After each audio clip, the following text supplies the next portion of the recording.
It's showtime. Hey, welcome to Did You Watch Survivor Last Night? My name is Jake Scheidel. This is a podcast about reality television and friendship in which I asked my best friend, Thomas Powell, if he did indeed watch a certain reality show. Hey, Thomas, are you opening a pill bottle right now? What was that noise? Look, it was similar to opening a pill bottle in that Daddy needs his medicine. I was opening an Uptime, and you know how those can be kind of hard to open. You should try. Pretty tight. You know what? You should try Uptime in pill form, though. Or in tablet form, I think they call it. Oh, they do have that, don't they? They do. Have you had it? I have not. I have. They taste gross, and they don't do anything. Wow. Yeah, don't they only sell those at, like, GNC or something like that? I found mine in, like, a 2-pill to-go pack at the local 7-Eleven, where I also get the Uptime drinks. Which are phenomenal. Unofficial sponsor, Uptime. Go drink an Uptime. Honestly, yeah, like, they don't even need... I mean, they can pay us if they want to, but, like, I'll endorse that shit for free, because it's good. But please, like, if you wanted to give us money, Uptime... Yeah, if they wanted to do, like, a... did you ever see Tim's Cooking Tips, the Tim Heidecker fake cooking show that he had on YouTube? Yeah, I think so, yeah. Where their sponsor was Pissman's Mustard, and they weren't paying him, they were just giving him a lot of mustard. Like, if they want to do that with Uptime, like, we'll continue to plug it. We did it. Look, that, and if they don't, then we'll just do a whole episode where we talk about Balls Guarana again. Yeah, so I don't think they'd like that very much. We've done it before, and we'll do it again if we have to. We'll hold that Balls Guarana gun to their heads and our heads if we have to. It is weird that Balls Guarana bottles are now shaped like a gun. Look, they know. I think it's fitting for the brand, though. Hey, Thomas, did you watch Survivor Edge of Extinction last night? Just like the wide-winged dove sings a song, sounds like she's singing. Ooh, ooh. I sure did, Jake. What an episode. It was Jake, called... but before we get into that, we haven't done the thing where we talk about what's happening in the news or what time of year it is or whatever to establish where this is. So we taled about what's happening in the news. I want to welcome everyone to WrestleMania. It's Wrestle Weekend, baby. Yeah, WrestleMania started at 2 a.m. today. And it will end next week Sunday. They're just gonna keep wrestling the entire time. This card has 400 matches on it, and I for one can't wait because no amount of wrestling content is too much. I definitely don't get extreme fatigue from watching like 12 hours of WrestleMania. Six days of this week-long WrestleMania are just Triple H's entrance, though, so you have to have that. No, sorry. 4 days are the Undertaker's entrance, and 2 days are a single Triple H match. So, speaking of the Undertaker, who do you think is going to interrupt Elias? I don't know, man. Didn't he already do that last year? Did he? I think he did. Well, I mean, twice in a lifetime, you know. I'm just sad that we're not going to get John Cena in the crowd this year. Just being a fan and not waiting to do a match. Look, I was watching. We've talked about What Culture Wrestling, the YouTube channel, and they thought, hey, maybe John Cena is actually going to be a surprise opponent for Kurt Angle rather than Baron Corbin. Yeah, it would be like a fun rhyming thing where he was like, that was like John Cena's first match. John Cena's first match was against Kurt Angle, so Kurt Angle's last match being against John Cena would be kind of fun. Or another thing, what if Kurt Angle actually faces The Undertaker? Would that happen? That would be an awful match. I can tell you that right now. Like, neither guy can move. Which is honestly why the Baron Corbin thing makes a little bit of sense, because he can, like, you know, he's like a younger guy who is still pretty mobile. Yeah,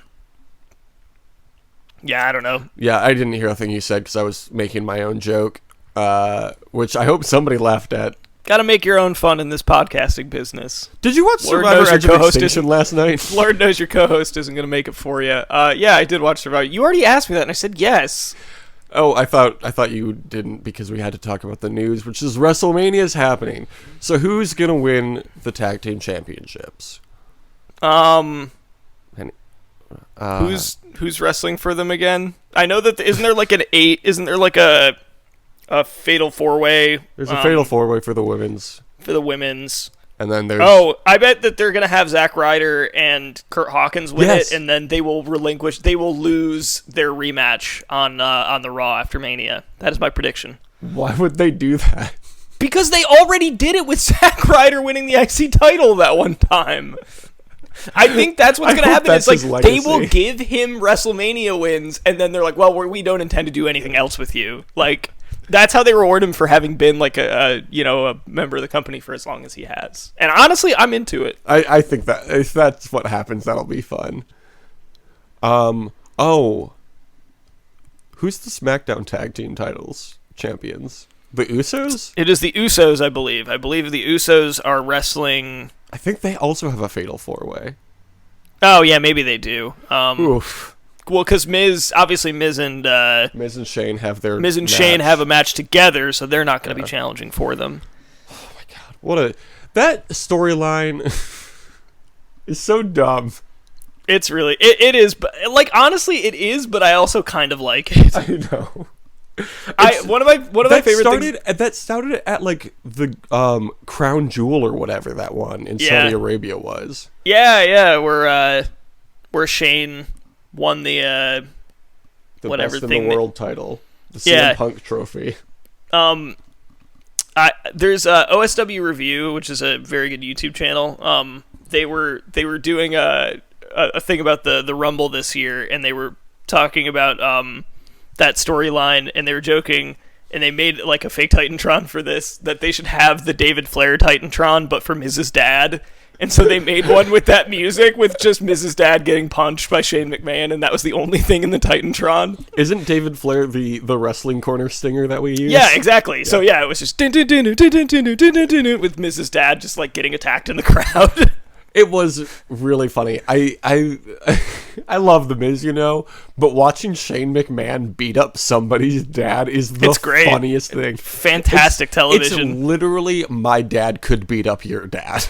Well, also the fact that Mrs. Dad has like the perfect face for getting surprise attacked in the crowd. He's just like, oh! I love it. I've changed my tune on this storyline. It's actually very good. It's really dumb, but that doesn't mean it's bad. Yeah, that's all of wrestling. So we're anything else about WrestleMania we want to talk about? Let's just get it all out. Do you think that Seth Rollins will beat Brock Lesnar? He has to. Because he has to get injured and lose that championship. That's true. You're right. It's been a while since that's happened. Yeah, he's going to hurt himself doing CrossFit or whatever. He's going to be real CrossFit Jesus. And CrossFit Jesus, baby. On the CrossFit cross. The CrossFit... do you get it? Because, Jesus. You know Jesus? He went up on a cross. I'm not familiar. Okay. So there's this guy, God. He wanted to have a baby, so he was like, "Hey, lady, here's a baby. Take care of it." And Jake, as finely tuned as I'm sure your 10 minutes on God is, and Jesus, like I'm sure you've got a tight 10 there. Like I think we might want to move on to the show. Oh, WrestleMania? Yeah, just kidding. This episode of Survivor Edge of Extinction was called I'm the Puppet Master. What an episode title. I didn't care for it. Yeah, Matthew Perry, the Puppet Master. Aurora says there were two idiots at Tribal, her and Joe. Eric and Ron assure Aurora that moving forward she is safe with them. I'm not believing that at all. No, but she certainly, and she rightfully didn't, but then she also responded by playing in the dumbest way possible. Well, I don't think she was the dumbest player this episode. Well, no, but... Ron believes that them saving the Devids mean that they owe him the big one. Did you notice how he said big one? Yes. It was weird and awkward, big and one. I hate Ron Clark. Yeah. I'm done with this Ron Clark story. I think you said that last week. It's the never-ending Ron Clark story. It's time to turn the page on this Ron Clark story. War Dog wants to pull in Aurora and the Devids and force the Kama 6 to go to Rocks. War Dog's real horny for these rocks, huh? He just really needs to go to rocks. I don't know why. I feel like there's a producer just feeding him, like, what if you went to rocks? Like, the entire time, and he's like, oh, what if? Who? I'm kind of into it, honestly. I think it's a really funny wrinkle. The best possible scenario for that is they go to rocks and he draws and loses. Oh my god, that would be that would be incredible. I really hope that's what happens. But going to rocks is always entertaining, so like I'm into it. And with this cast too, like I don't feel super attached to any one specific person. Like they all seem very mad at each other, and that's very fun to watch. Yeah. Also, I'm more interested in the potential for someone to who is in a position of power to get completely blindsided by going to rocks than I am like to see how the actual dynamics work out. Yeah. Over on Extinction, Joe is sad. There was a whole 35-second scene that was just about Joe being sad. I rewatched it because I wanted to time it. Because I was like, oh, these Edge of Extinction scenes are pretty short. That's nice. But it was literally just like Joe looking out over the ocean being sad. They're playing I Can't Make You Love Me by Bonnie Raitt. Back at the regular game, great transition. At the reward challenge, they have to collect some puzzle pieces from the water and then complete a puzzle made of planks. There are 2 teams in this reward challenge. The winning team is Aurora, Eric, Julia, Rick, Wardog, and Victoria. Ron is happy that Wentworth and Lauren didn't win because, as he says, he's the puppet master. He's trying to break them down. They promoted Ron Clark as a person we were going to root for. Yeah, the heel turn for Ron Clark has been an interesting development. Yeah, I didn't like him to begin with, but I really don't like him since the merge. Well, he's involved with like charter schools, right? I don't know what his background is exactly, but I wouldn't be surprised. I choose to believe that he is, and that explains why he's evil. So, my mom worked at a charter school, so I don't know what that means. I don't know where I stand on that. I don't have a problem. Okay, I do not have a problem with like teachers that work at charter schools because they're being exploited. It's the administrators that are bad. Yeah. Because a lot of times charter school teachers aren't unionized. Yeah, cool. No wonder they're so successful. There's a note here I put in my notes that said Survivor, but this season is called Harlem Globetrotters. I love it. I already love this theme. I don't know where this came from. I have a substance that I had ingested while doing the notes, and I came up with that idea. Because I think I saw somebody mention the Harlem Globetrotters on Twitter while doing the notes, and I was like, what about on Survivor? What a great theme. You could have the 2 tribes, the Harlem Globetrotters and the Washington Generals. That basically would be the dynamic that you had with the 2 tribes at the start of this one, where one of them won all the time and one of them lost every time. And I just like the idea of there like being no rules at all, actually. And them just doing like stunts and tricks the whole time. Yeah. Sweet Georgia Brown is playing instead of the Survivor music. Yeah. I like, and honestly, like Globetrotter games, don't they usually have a like, in the, the exhibition-y ones that they do with the generals or whatever? Don't they have somebody like talking over them, like And One style too?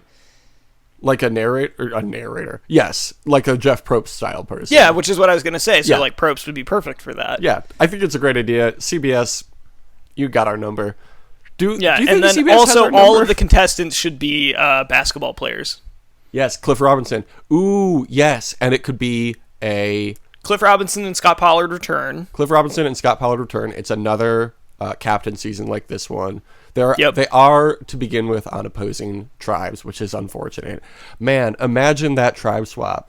You get a team of half Washington Generals and a team of half Harlem Globetrotters. Also, you start out with no distinct tribes. It's whichever tribe has the most wins is the Globetrotters, and whichever one has the most losses is the Generals. So you can flip flop. How do you determine that? Just who you're saying professional basketball players in their careers? Well, no, I'm saying you start out, neither of the tribes are designated. Right. Whichever tribe wins the most challenges. So, like, after the first challenge, whoever won, that tribe is the Globetrotters, the other tribe is the Generals. But if, let's say that the Generals win 2 straight, they get to be the Globetrotters. This is so confusing. No, it's not confusing at all. It's extremely good, and they're going to do it. And they're not going to how do they separate the tribes then? No, the tribes stay the same. It's just the names of them are the only thing that changes. Why? Because the Generals can't be the winning tribe. Okay. No, no. The Generals have won like 2 games, right? But they're always behind in the head-to-head matchup. So whoever is winning the head-to-head matchup between the tribes, they get to be the Globetrotters. Okay, no. Here's how it's done. The winning tribe goes back to the Harlem Globetrotters camp, which is a really nice camp, and the Washington Generals camp is like nearly as bad as Edge of Extinction. Love it. This is such a good idea. This is a great idea. I love it. Also, just the idea of like the super serious Survivor music, but it's just do do do do do do do do do do do do the whole time. I am imagining like them doing a water challenge, and you know how there's like the ropes to rope off where the actual game is being played, and one of the Harlem Globetrotters just like jumping over the rope so it's an easier access to the beach or something, and Jeff Probst's just like throwing his hands up like, what you gonna do? That's the Globetrotters. Yep. It's a great idea for a season. Dumping a bucket full of confetti on Jeff's head. Oh, every single immunity challenge, the Harlem Globetrotters would have to do that. This is such a good idea. It's a great idea. It's the best, frankly, the best idea anyone's ever had for a Survivor season. Okay, new hashtag, Season 40 Harlem Globetrotters. Fuck heroes versus villains, too. I mean, I will say, the Harlem Globetrotters would be a team full of heroes, though. True. All right, back at camp on this real season of Survivor, Wentworth suggests that the Devids act as if they are still with the Kamas, and then talks to David about pulling in Aurora. Thomas, what did you think of this while I take a drink of water? I mean, I thought it was a decent strategy. I don't think they had much else available to them, so it was worth trying. Yeah. The problem is, with this, Devins does not love the idea of realigning with Lesu.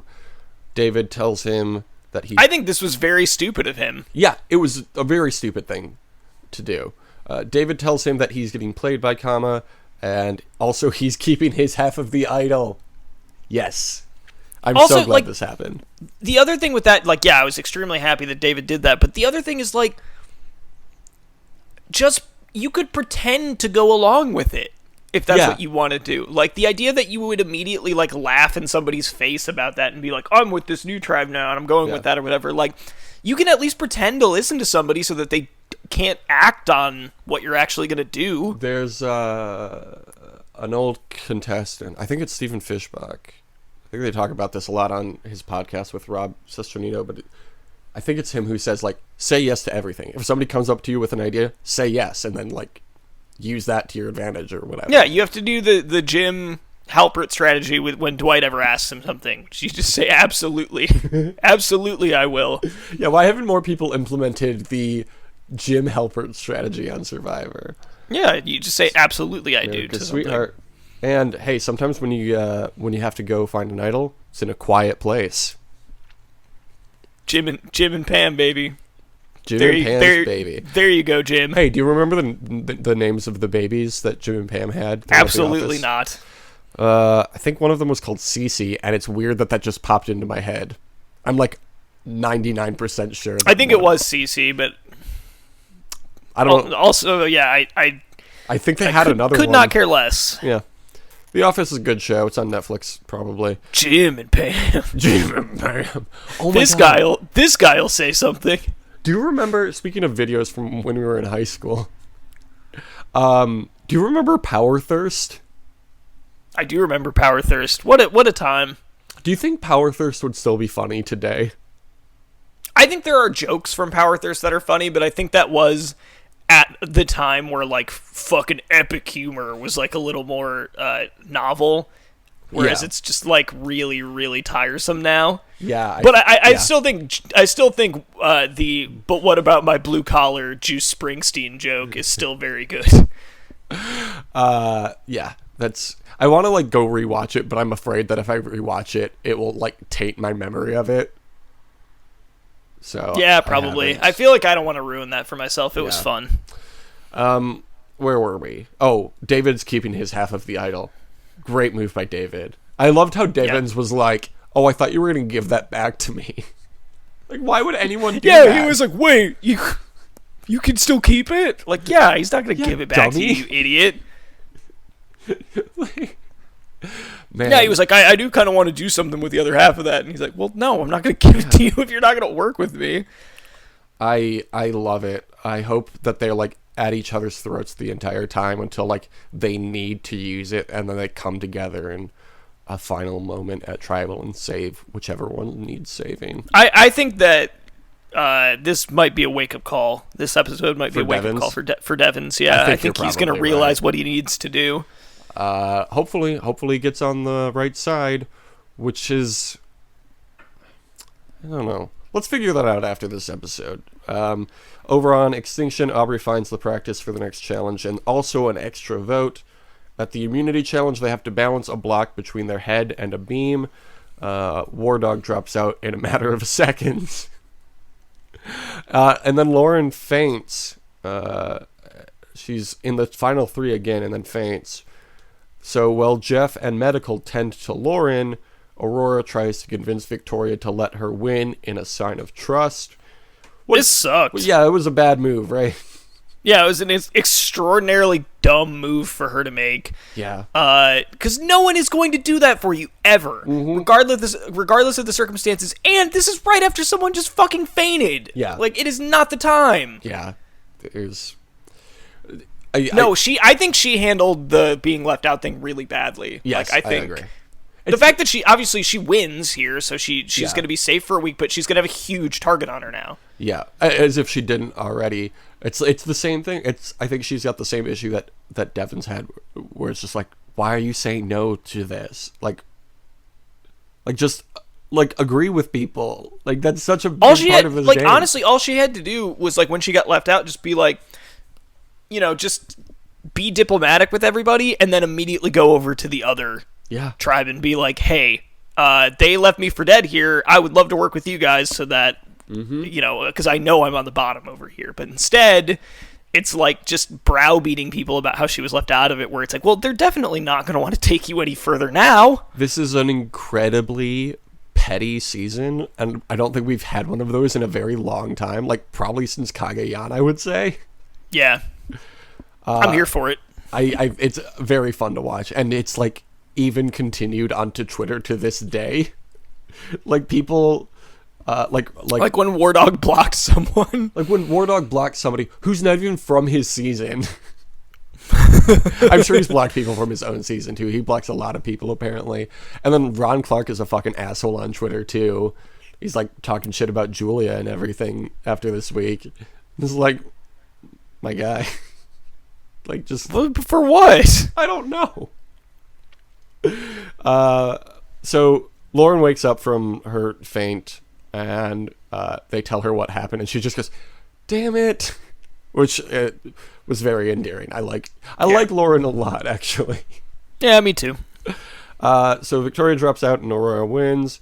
Lauren says that she will play her idol as a last resort, which made me nervous that she was going to have to play it.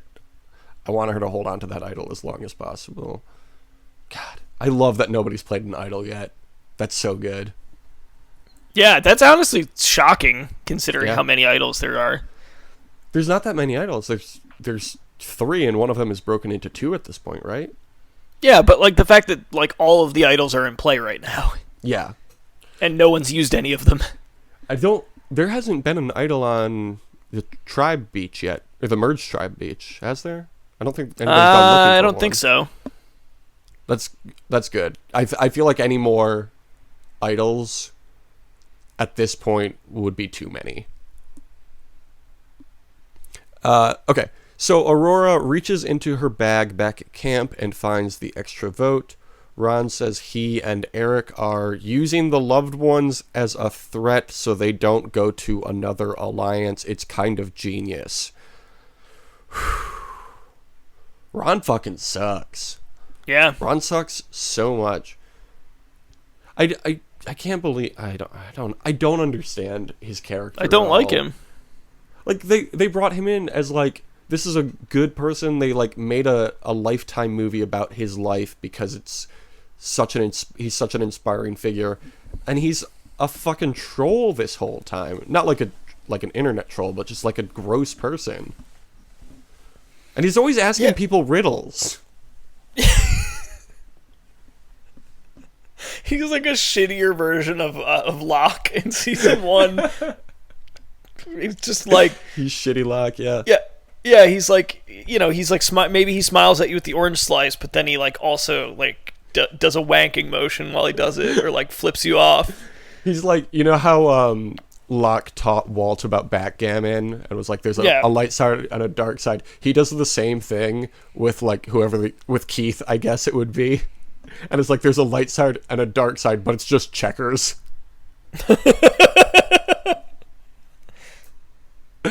Okay, so Eric considers splitting the vote between Wentworth and Lauren. Man, if they pulled this off and they both played their idols, what a great episode this would have been. Eric says he can do this because the numbers were craftily acquired, but they were not. They weren't craftily acquired. It's just the same people you've been working with the entire game. Eric More like sucks too. Crappily acquired. Yeah.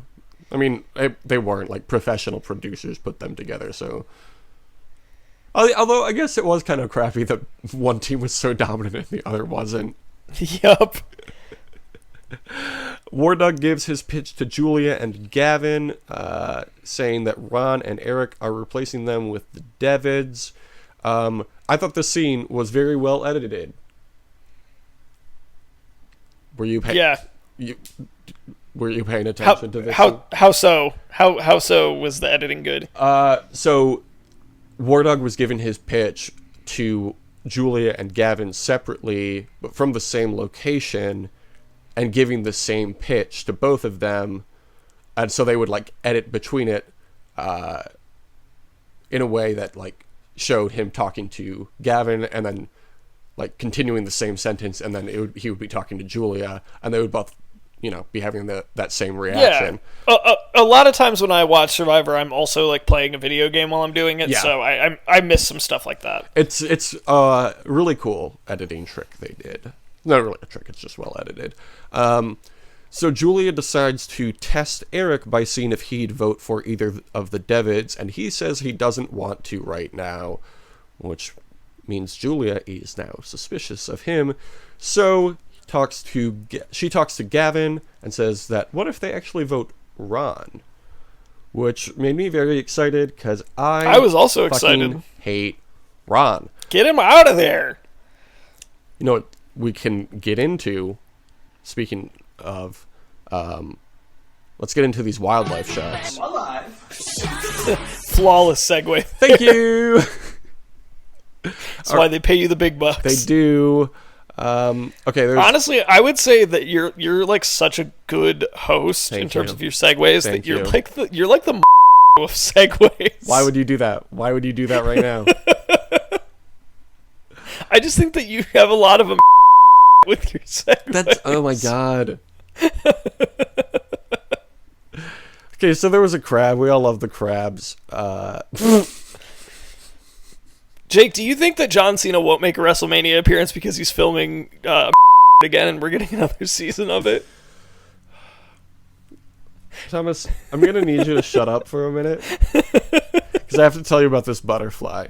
Now, usually... Jake, wildlife shots are not a democracy. That's what I'm trying to tell when you. you do and you wildlife keep shots, up you as if you have anything to to follow say. the rules. Thomas, usually when I do wildlife shots, I'll read through the Wikipedia article or any other article to get information about this animal. But I really liked this Wikipedia article, so I'm just going to read you the whole thing as it's written. Here it goes.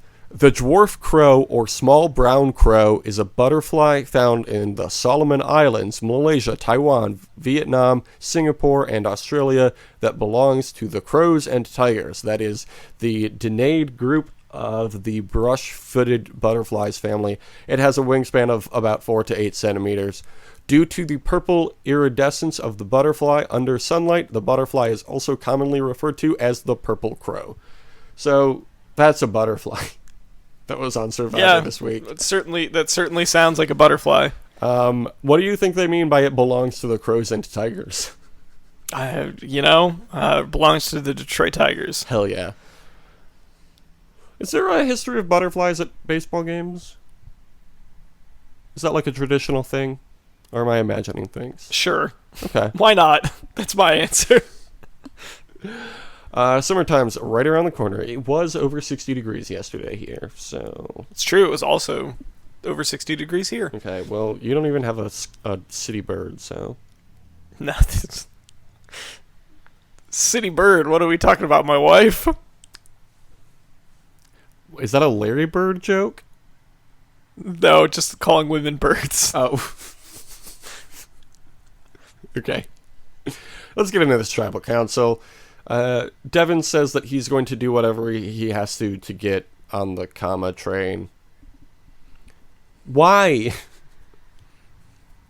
Who knows why anyone does anything? Deep. Someone brings up the loved one's visit, and War Dog says, "Are we playing for $1 million, or are we playing for the loved one's visit?"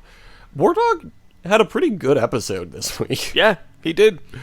Man, I just really want, I know that I've said before and meant and still mean that I should never play Survivor, and I don't want to. But part of me wants to play it just so that I can, in a tribal council, say free will is an illusion. If they ever cast me, I will be sure to do that. This vote is not real to me because I don't know that I don't believe anything is real. I do not recognize this as reality. Yeah. Victoria says, "Shoot your shot as long as you don't shoot yourself in the foot." I think a good soundbite there from Victoria. It was good, and then she said, didn't she say I want to come into the next tribal council with my feet intact or something like that? Yeah, it's good. Victoria's good. And then they vote, and then nobody plays an idol, which is very exciting. Kelly, Lauren, Kelly, Eric. It's good. It's good. They got played, man. I can't believe they split the vote that badly with Kelly and Lauren, too. I know. So Ron and Eric voted for Kelly, which is not surprising. And the people who voted for Lauren were Julie and Devins. Devins is a fucking idiot. He's on the outs of, the Breakoff Alliance. Or he's on the outs of the outer group of that alliance. I don't know what he's thinking. I really don't. I don't either. I think this will be a wake-up call for him. I really do. I hope so. I think he'll know that he should be working with David because he should be working with David. Yeah. It'll be interesting to see what happens with those two. What I really want to see happen is, and it's not going to, but fantasy booking, because it is WrestleMania weekend. I want to see David somehow convince Devins to give him half the idol, and then play the idol for himself. David play the idol for himself and vote out Devins that same tribal council. It would be pretty cool. That would be fantastic. I don't think it's going to happen, but I would love to see that happen. Okay, do you want to hear how everyone has voted now 2 votes into the merge? Sure. Gavin and Victoria both are sitting at 100%, 2 of 2 post-merge, 4 of 4 total. Feeling pretty good about that one, about the person I picked. Yeah, Julia is also at 100%, but she's only been to 2 tribal councils, both of them post-merge. David, Kelly, and War Dog have each voted correctly at 1 of 2 tribal councils post-merge and are 5 of 7 total. Lauren has voted at 1 of 2 tribal councils correctly, 4 of 7 total. The only reason she's not... I wouldn't feel quite so good about that if I had picked Lauren. The only reason she's not at 5 of 7 with the rest of Lesu is because she had voted correctly in the initial vote for Wendy, but was ineligible to vote in the revote, so I didn't count that as a correct vote. Man, 4 out of 7. That's like a 4 out of 7. That's like a D minus. Yeah. What would it's still, what would 7 out of 7 be? What would that be? 100. That'd be an A plus. You know, it's the points that matter, not the record. Aurora, Julia, and Ron are all voting at 50% correctly at tribal councils they've been to, and at post-merge tribal councils, Rick Devins has voted correctly at 0 of 2 tribal councils. Oh boy! Total tribal councils he's been to, he's at 3 of 6. So he is in last place in both total and post-merge tribal councils. Not long for this world. Nope. And like he can't even... I don't know. Rick Devins, man, if he's supposed to win this game, he's got a lot of room to make up. Anyway, do you want to hear what my mom's been thinking about this week of Survivor? Sure. I would love to. Okay, let's see. She has said... Oh, she only sent 3 text messages this week, but one of them is long. Surprised that Eric was voted out. Surprised that Lauren is still in it. Why? She has an idol. I'm getting a little bored with the show. The way they edit it focuses too much on certain players. I still don't know much about Aurora, Julie, and Julia.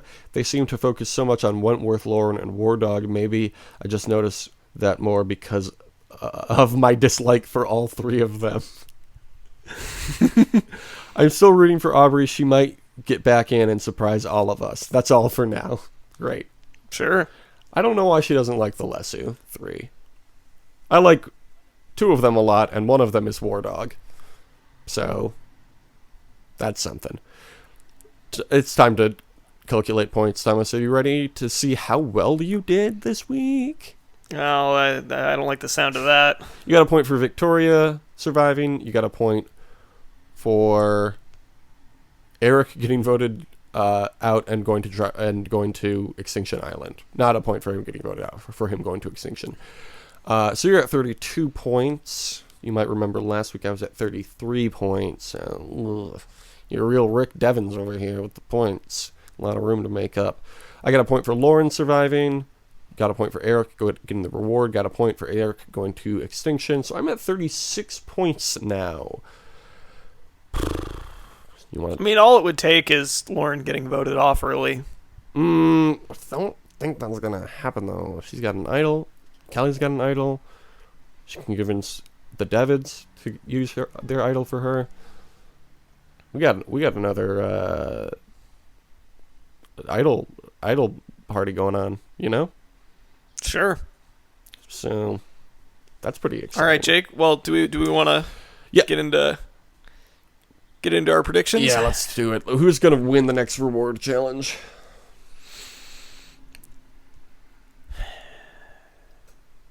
I am going to say...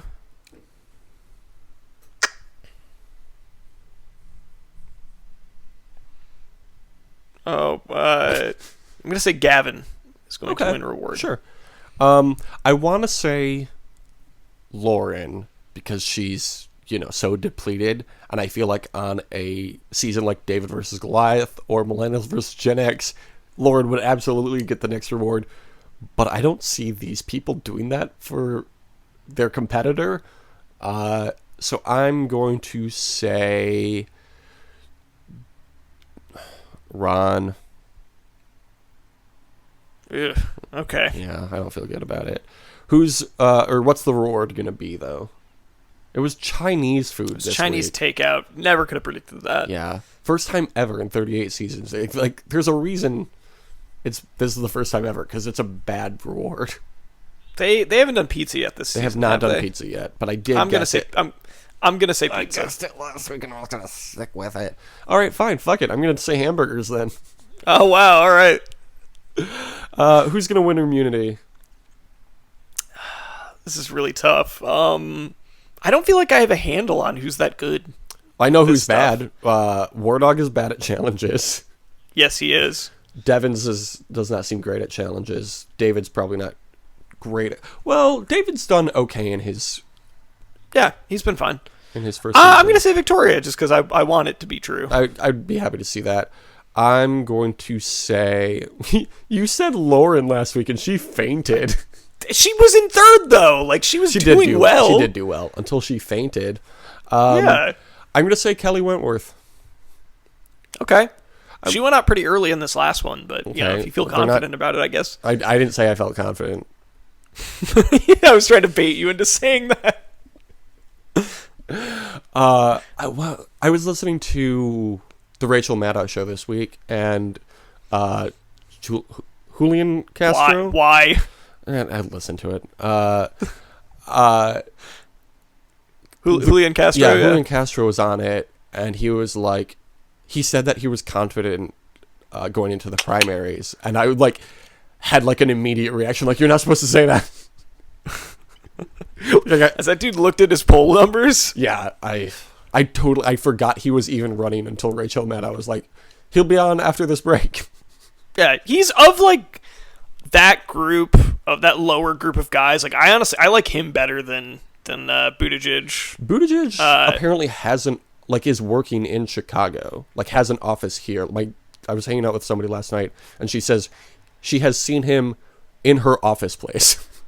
Yeah, I trust him based on what he's actually done a little bit more versus Buttigieg, who his whole thing as mayor of South Bend was a lot of using Silicon Valley stuff for mayor, which I don't like that shit. I don't think I think he is he's a canny political operator who I don't trust actually deliver on anything. So, and Castro has a little bit of that, but and he's got the name recognition. Yeah, he's probably my third choice behind Warren and Bernie in the one spot.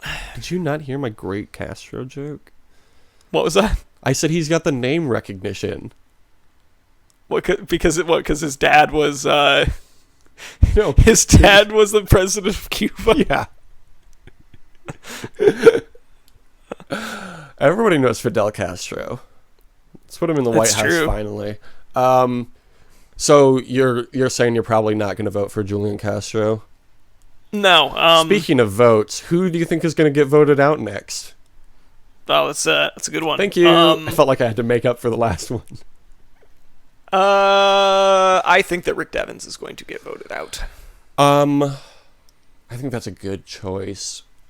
I think it's going to be War Dog. I'm going to be sad that I can't say the name Rick Devens anymore, though. It's really fun to say. I mean, which is why everyone calls him Rick Devens. And he's a news anchor, so of course he's got a good name. I'm going to say War Dog. I don't know if I said that. Okay. I think that's a good pick. My other potential pick was Aurora, but I don't know. I think the Lesu people have had success enough post-merge that now they're going to go 1-for-1. You know? Okay. The Lesus and the Kamas.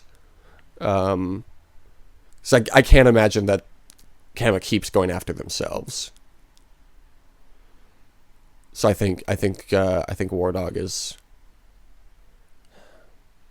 Yeah, David's going to be too smart, and David's going to protect Devins probably. So I'm thinking War Dog. Okay.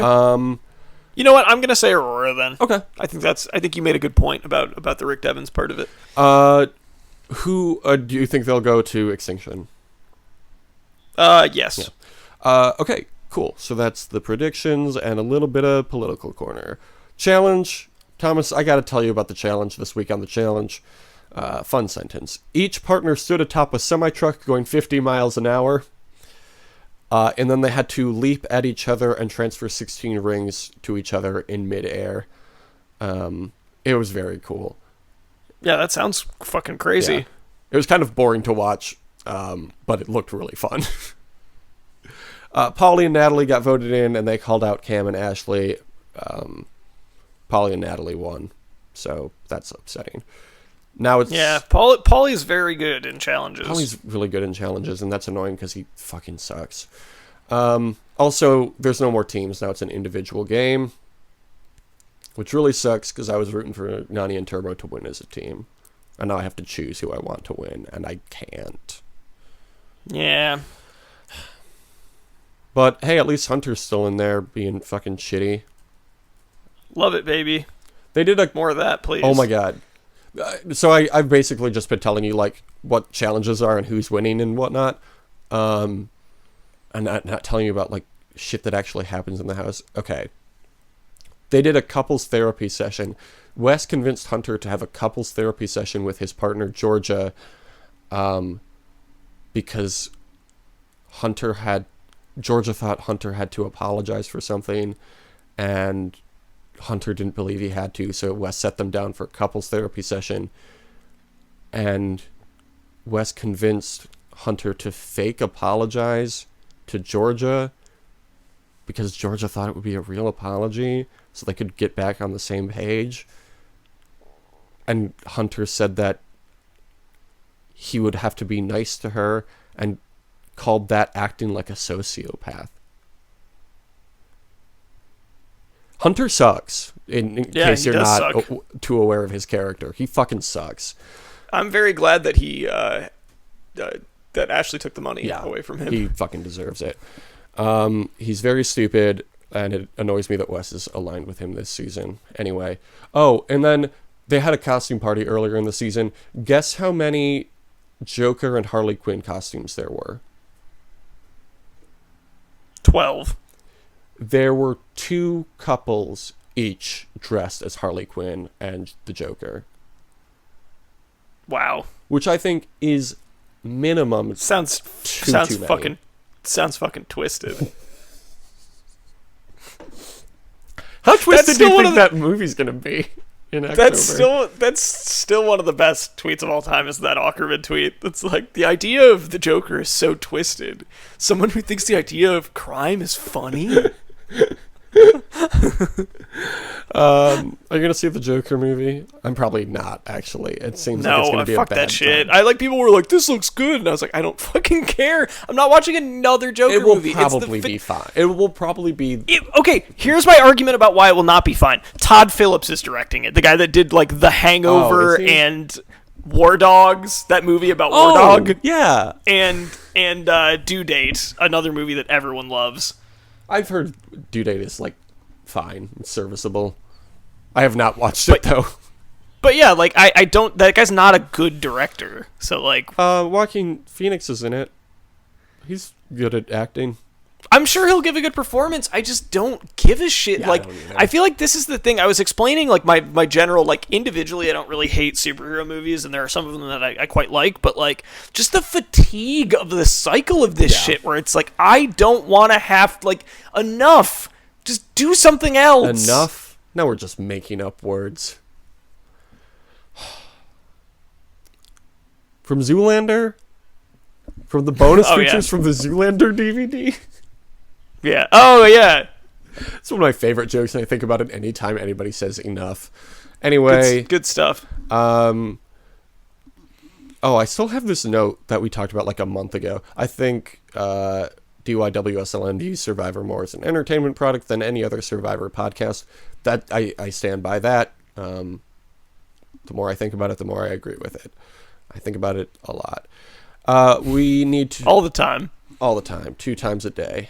We need to expand our campaign for Season 40 to be heroes versus villains. We were joking earlier when we were talking about Harlem Globetrotters, although I very much do want to see that season. What's like a Harlem Globetrotters number? Is there like a significant number for the Harlem Globetrotters? No, there's not. No, I didn't. You know, like 23 for Chicago, or 34 if you're me and you think about the Los Angeles Lakers in the early 2000s. Yeah. There's not one of them for The Harlem Globetrotters? No. What's the Harlem Globetrotters? What's the Harlem Globetrotters? Good question. I'm glad you asked. What's the zip code, or not the zip code? Forget I said anything. The area code for Harlem. I don't know. Okay. Well, whatever... Zip code also would have worked. Okay, yeah, but what I was going to say is whatever season corresponds with that zip code, it can be the Harlem Globetrotter season. So, yeah, once we get several hundred seasons into Survivor, then we could do it. Well, better than several tens of thousands of seasons like I would have been with the zip code. That's a fair point. Survivor 100 is going to be in space. We talked about it one time, and I haven't thought. Obviously, it's going to be in space. So, Heroes versus Villains 2, hashtag HVV2, tweet at Jeff Probst, tweet at Richard Hatch, tweet at Boston Rob. HPV is an unfortunate acronym for that because it sounds like a thing that can give you. I think here's what I think. Let's stop talking about the human papillomavirus. Yeah, enough. And this time we're not making up words. It is a real thing. Get your vaccines for everything. HVV2, hashtag it, Jeff Probst, tweet at him, CBS Television, tweet at him. We want Heroes versus Villains. Does he work for CBS? Yes, in heaven. Tweet at Mo Rocca, I think he works for CBS. Ask him when I Love the 80s is coming back. It's about time for a new edition of I Love the 2000s. I love the 10s. I love the aughts. I Love the 10s is right around the corner. It still bothers me that they did I Love the New Millennium in like 2008. Yeah. You couldn't have waited 2 years. What a bunch of idiots. I remember when they did I Love the 90s in like 2006 and Scott Ian was like, well, this happened like 6 years ago. Why are we talking about it? And then like 2 years later they did the same thing. Joke's on you, Scott. Decade. We need this content. They couldn't have done I Love the 80s 4. Whatever. Why are we talking about this? This is why VH1 is going out of business. I don't know if that's true or not, but I'm putting it out there. I seriously doubt it. I don't know what their whole thing is. I haven't watched VH1 much since... Yeah, what is their programming even anymore? I think it's still like love and hip hop sort of shows. Yeah, I know that. I guess they do have that going. Yeah, I don't know. They've kind of turned away from the celebrity stuff that we grew up on and loved. The greatest era of television that has ever existed. The greatest generation of television was the mid-2000s celebrity on VH1. That's just a scientific fact. Sorry, folks. I hope you enjoy WrestleMania, but it's never going to be as good as Megan Wants a Millionaire. Just straight up. Remember Daisy of Love? Facts only. Daisy of Love. There were 3 people on Daisy of Love called 84, 85, and 86 or something like that. They were triplets who dressed like they were in the 80s. So she nicknamed them 3 years from the 80s, and they didn't make it past like funny. Week 2. They were like the biggest part of episode 1, and they don't think they made it past episode 2. Who wants to keep track of them, you know? They're the only people I remember from Daisy of Love. The peak of celebrity was Rock of Love Bus, a.k.a. The Bus Rock Michaels of Love Show. With Bus Michaels, a.k.a. The Bus Michaels Show. It's so good. My favorite bit Who among us does not love Bus Michaels? My favorite bit I've ever written is about VH1 celebrity. And it's like a 5-minute long bit. Well, we're not going to do that here, so. But it's so good. It's my favorite one. Also, I meant to talk to you about this before we started recording. We're going to be in the same town next weekend, so we'll try to record together. Yes. I'm not sure exactly what the schedule is going to be, but we can talk about that. What your itinerary will be? Yeah. I'm going to be in Grand Rapids next week, so it's like an 80% chance we'll record in the same location. So that'll be fun. Sure. You can follow us on Twitter at DYWSLN. Thomas's Twitter is at Tom. Mine is Jake At Scheidel. Tom. I've changed my podcast. display name to Car Seat Head Ass, which That's very good. It makes me laugh pretty every good time one. I see it. I'm pretty sure mine is currently my own name, which is Jake Scheidel, both the display name and... Well, Jake knows he's the biggest joke of all, so why even try to make a joke name? My Instagram name... My cousin Drew still will say, when I went down to Chicago, he was like, say hi to Joke for me. He calls you Joke all the time. I love it. My Instagram name is Joke Scheidel, so... Yeah, which is funny. It's only because somebody already had Jake Scheidel. Jerk Siddle, that's what your name is. That's my least favorite nickname.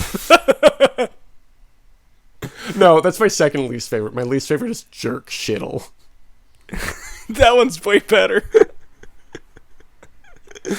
Okay. Jake, my favorite nickname for you is... That's not... I'm always calling not a nickname of mine. That's just another person's name. You've never called me Jake, that in my life. nicknames are not a democracy. They really are, though, because everybody has a different one for me. Anyway, you can review us on Apple Podcasts. Like it better than all the other podcasts and all the rest. Have a great summer. Yeah. Deuces. Making a distinction between life and law. Odds favor the former when you wear a mask. Masochism forming in the reflection, and I'm trying not to turn into a psychopath. Better to have lost it than to find it tossed out. That's what I'm telling myself. Wasn't I better than nothing? You sounded really despondent there. I didn't want you to make me freak anything else. Oh, we didn't talk about Kofi. Sounds like you were your Oh my god. Let's talk about Kofi real quick before we stop recording. Sure. Kofi Kingston's winning. I think Kofi Kingston's winning. He has to. I think they're gonna learn their lesson from when Booker T did not go over Triple H, despite Triple H in the feud being very racist to him. Oh, cool. And also, honestly, if he was doing this with Triple H would win.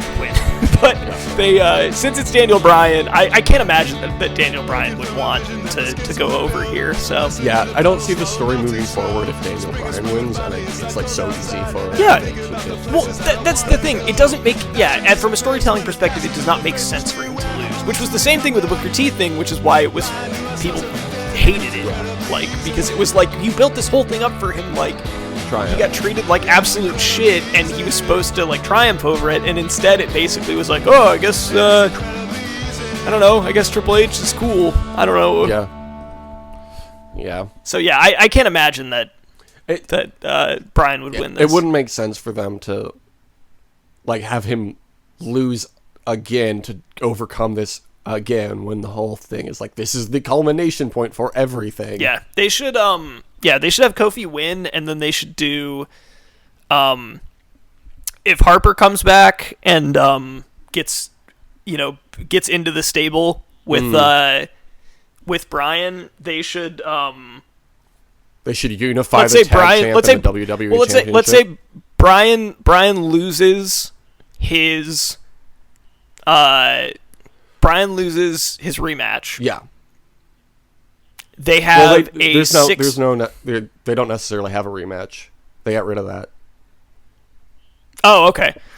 Maybe they do a 6-man tag between those guys, and if Bryan's team wins, he gets a rematch or something like that. I don't know. Sure.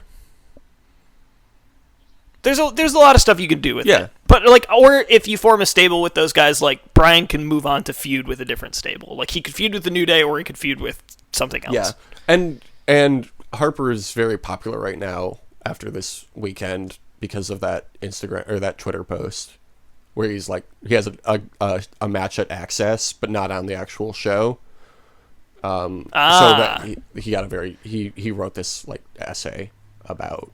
He's like, this is my WrestleMania, so this is very important to me. And I'm going to try really hard, and I'm going to try really hard when I get back on the main roster. So it would be smart of them to bring him back onto TV soon. And this would be a great opportunity for him, and it would make sense with the story. Yep. I think it's going to be good.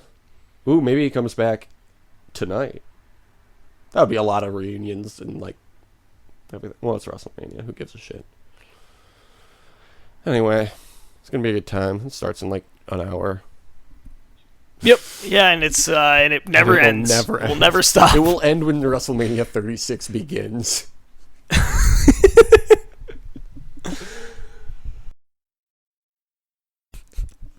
Glad to hear it.